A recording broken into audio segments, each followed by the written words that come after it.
Assalamualaikum warahmatullahi wabarakatuh.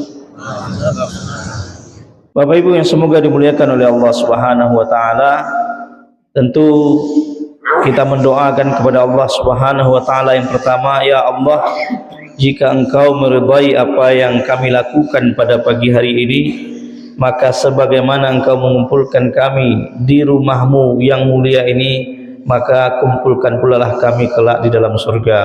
Amin ya rabbal alamin. Tentu Bapak Ibu perlu kita sadari bahwa ajaran Islam ini sesungguhnya sudah ada sejak Nabi Adam, karena ajaran Islam itu sendiri yang pertama kali Allah titahkan kepada Nabi Adam. Semua para nabi agamanya adalah Islam, dan Allah berkehendak bahwa Islam itu sempurna dengan diutusnya Nabi penutup, yaitu Nabi Muhammad SAW. Maka Bapak Ibu, tujuan kita diantaranya menghidupkan gerakan subuh berjamaah ini adalah untuk menghimbau kita kembali agar kita berusaha sekuat tenaga mengetahui titah-titah, pedoman-pedoman yang Allah turunkan dalam memahami dan mengamalkan Islam. Kenapa Ibu?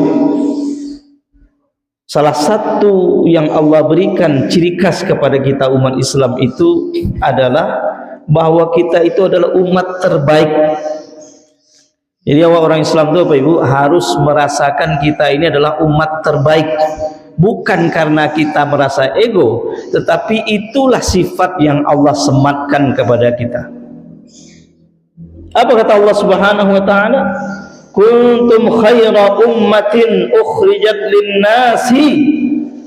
Kalian adalah sebaik-baik umat yang dikeluarkan untuk manusia. Jadi yang namanya manusia Bapak Ibu, yang paling baik itu adalah orang beriman. Jadi orang Islam tidak boleh minder, tidak boleh merasa duduk sama rendah, tagak sama tinggi dengan orang yang kafir, non muslim namanya gini Bu ya. Non muslim atau kafir? Hah? Bahasa Al-Quran kafir, bahasa Indonesianya non muslim itu. Harus ada perasaan ini, bukan kita ego, tapi Allah yang menetapkan, Allah yang menyandangkan. Dari situ kita berangkat.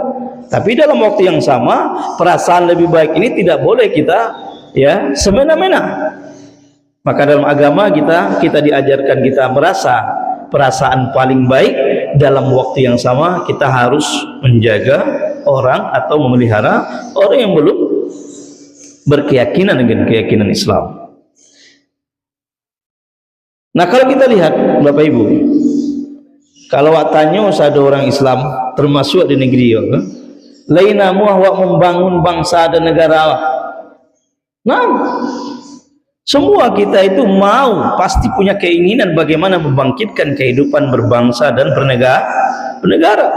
Sebenarnya ada kata kunci yang Allah berikan kepada kita untuk menjalankan ini. Semoga salat subuh ini merupakan salah satu peluang. Apalagi tadi awak dengar dari Ustaz itu, apalagi kalau awak bawa anak cucu awak generasi penerus. Kata Allah untuk membangun negeri itu dimulai dengan keimanan Bapak Ibu. Pasti awak yakin Bapak Ibu berasa nan punyo langit dan bumi itu adalah Allah.